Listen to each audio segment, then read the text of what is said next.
Okay, so you want to outrun the feds. The federal government of the United States collects $10.50 in tax on every gallon of whiskey sold legally in America, and it is losing that money right now across 6 southern states to moonshine, whiskey cooked at night in homemade copper pots hidden in the woods, an entire industry that pays none of it. It's the 1950s, and the heart of that industry is where you're standing, Wilkes County, North Carolina, where untaxed whiskey moves $2 to $3 million a year, more cash than the county's entire legal economy. And one of those copper pots, the trade calls them stills, can be fed 20,000 gallons of corn mash, run hard for 2 days, and turn out 800 gallons worth more than $2,000. Against the $40 a week paycheck a working man draws here, that's 50 weeks of wages in one weekend out of one hollow. And the strangest part is that Prohibition ended 20 years ago. Repeal made whiskey legal again in 1933, but that $10.50 tax stamp replaced the ban, a price on a gallon that costs cents to make, and your entire business is simply not buying it. That's why the government's men are already in these hills, and they drive Fords, same as you. You're never going to beat them in Washington, and you don't need to. You need to outrun the one car behind you tonight on a road you were raised on and the man chasing you wasn't. And a car that can do that with 800 pounds of whiskey in the trunk doesn't exist because Detroit never had a reason to build one. You're going to have to build it yourself. To see what's actually riding in that trunk, imagine the government put a $10 fee on every gallon of milk. Not because the milk got scarcer or better, but purely for the right to sell it legally. The cows don't care. The drinkers don't care. The milk is the same milk. All the fee really invents is a brand new business, selling the identical gallon without the fee and splitting those $10 between you and your customer. How many stills is that margin feeding through these mountains right now? 1,000? 5,000? Nobody has ever counted because an economy built to dodge a stamp is an economy built to be uncountable, and every gallon that can't be counted is a gallon that can't be taxed. Your father, Glenn Johnson, was running this business before you were born, and he spent roughly 20 of his 65 years in federal prison for it, one conviction after another, because a still built to his scale doesn't stay hidden for long. In 1935, federal agents raid one of his operations and haul out 1,100 cases and 6,600 jars of finished whiskey, 4 copper condensers, 4.5 tons of sugar, 7,000 gallons of white liquor, and 5 stills that could turn out 2,000 gallons a week between them. A factory running at industrial scale, hidden inside a county that mostly farms. He gets 4 years for it, and he's back at the mash the day he comes home, because the arithmetic he's coming home to hasn't moved an inch. That arithmetic runs on almost nothing. Take the 4.5 tons of sugar from that raid, price it at the wholesale rate of the era, and it works out to about 6 cents a gallon on whiskey that nets $7.75 a gallon once it's sold. 40 gallons of corn mash cooking down to 10 gallons of liquor. Corn that's grown, water that runs off the mountain for free, copper that's bought once, a factory with almost no bill of materials, which means almost everything it earns is profit, and profit like that organizes a family the way a payroll organizes a company. Your father owns production, the mash, the fire, the taste that tells him a batch is ready before any instrument could. Distribution belongs to the sons, you and your brothers, because 800 gallons of finished whiskey is worth nothing sitting in a hollow. It only earns once it's 40 miles away in Charlotte or Winston-Salem, and getting it there is a second trade entirely, one that has nothing to do with corn and everything to do with a car. And the family's entire filing system is memory, on purpose, because your father has already run the experiment on what paper costs. Every one of his convictions began the same way, with something the government could count. So your name touches nothing in this business, and it stays that way for 30 more years until the only piece of paper you'll ever want it on comes looking for you from the White House. So let's follow 1 gallon out of the hollow. Sold in bulk, straight off the still run, it goes for about $2.50.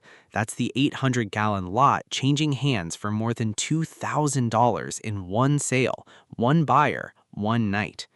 Broken into cases, it brings $21 a case, and by the pint at the last stop, the roadhouse, the shot house, the back door in a dry town, it retails at $1 a pint. 8 pints to the gallon, roughly $8 for the same liquor that left the still at $2.50. The same gallon more than triples in value on the trip down the mountain, and nothing about the whiskey changes on the way. No aging, no bottling, no label.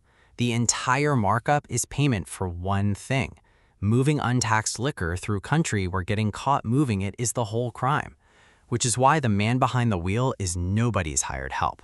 The drive is the margin, and everyone on this mountain knows it. The still makes the whiskey, but the car makes the money. And demand never blinks, because the customer's alternative sits on a store shelf wearing the government's stamp at the government's price, while yours knocks on the back door at a fraction of it. And in half the towns you deliver to, there is no store shelf at all, because the county voted itself dry and the drinkers didn't move away. And some of those $21 cases are being bought with government money. Federal undercover agents standing in your yard, paying full price, keeping every receipt for a file. Which means somewhere in your best month of sales, one of the customers was the house. There's no protection line in this business. No envelope makes a federal tax agent look the other way out here. The money can't buy the law off, so it buys the only insurance actually for sale, and it buys it at the garage. A stock Ford leaves the factory with one set of rear springs, sized for a family and its groceries. Load the trunk with 800 pounds of whiskey and the tail sinks so low a deputy can read the whole story from 50 yards. So a second set of springs goes in behind the first, doubled, spread, laid in sideways. And now the car sits factory level, whether it's empty or carrying a still run's whole output. The axles come off a 1-ton pickup. So do the wheels. They're built for weight the Ford was never rated to carry. The tires go from 4-ply passenger rubber to 8-ply truck tires because the only crash that matters in this business is a tire letting go at 90 with a full load. And the engine comes out of an ambulance, a wrecked Cadillac, its big V8 salvaged for almost nothing because nobody wants a car that carried bodies, dropped into the Ford's engine bay with a second carburetor, a racing intake manifold, sometimes a supercharger bolted on top of the whole thing. From the road, it's still just a Ford. What does the build cost? There's no invoice, and there never will be. A machine whose entire job is to look unmodified doesn't come with paperwork, and nothing this family builds carries a name. The signing is a long way down the road, but you can read the price in what it replaces. This is the business's security department and its only fixed asset in one. And every dollar of margin above corn and sugar keeps pouring back into it because it has to win every single night against a government that only has to win once. A legal hauler who loses a shipment calls his insurance company. A legal distiller who gets robbed calls the sheriff, and the sheriff is on his side. You can call nobody because every institution that protects a normal business, the courts, the police, the insurers, sits on the other side of this one. A seized load is simply gone. A cheated buyer simply keeps the money, and no judge in America will hear a dispute whose subject is a felony. So speed out here isn't a thrill. It's the entire legal system replaced by one skill. And speed escalates because every faster car a hauler builds teaches the federal alcohol tax unit to field a faster one, which forces the next hauler to build an even faster car. And the government funds its side of the race with your own success because every load that slips through is the argument for a bigger budget. The agents adapt the way you do. They learn the delivery nights. They park in the dark on ridge lines above the hollows, and they sit for 6-8 hours on the chance of one set of headlights. Between 1954 and 1964, federal agents destroy more than 72,000 illegal stills across 6 southern states, not because demand ever cooled, but because the race only runs in one direction, and every still they smash just teaches the next builder to sink his copper deeper into the mountain. Then the trap closes from the side nobody watches. A driver who can outrun every government car in 3 counties stops being anonymous. He's famous in exactly the wrong rooms, and the agents stop patrolling roads at random and start watching one man by name. In this business, getting better at your job and getting closer to prison are the same motion, and for you, they arrive together, because by now, you're also winning stock car races on Sunday afternoons, under grandstands, under your real name, with the same right foot. June 2nd, 1956. Dawn at your father's still in Ingle Hollow. You've come to fire it that morning, and 4 federal agents, led by a man named Joe Carter, have been waiting in the dark for hours. There's no car in this arrest and no road. They take you at the still itself, on foot, because the charge was never the driving, it was always the making. That November, the verdict comes in. Guilty, manufacturing whiskey without paying the federal tax on it. 20 months in the federal reformatory at Chillicothe, Ohio.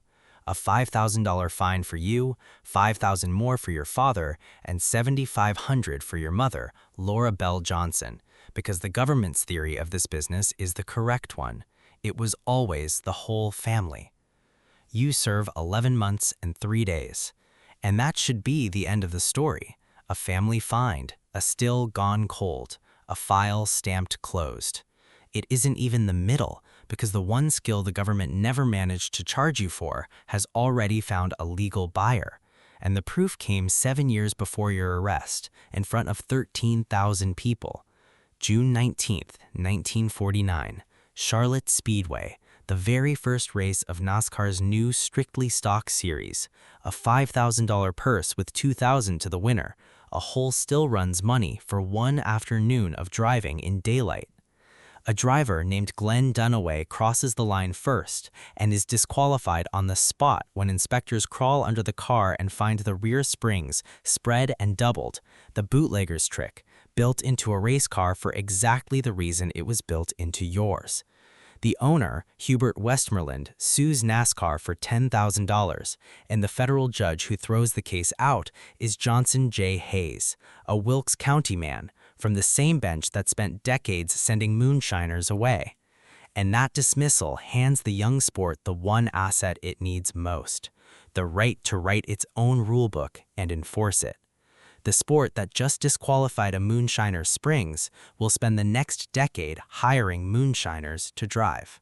So, when you walk out of Chillicothe, that sport offers you more than $10,000 a year to do in daylight with your name printed on the entry list, exactly what you used to do at night with your name on nothing, the first paycheck of your life that's allowed to exist.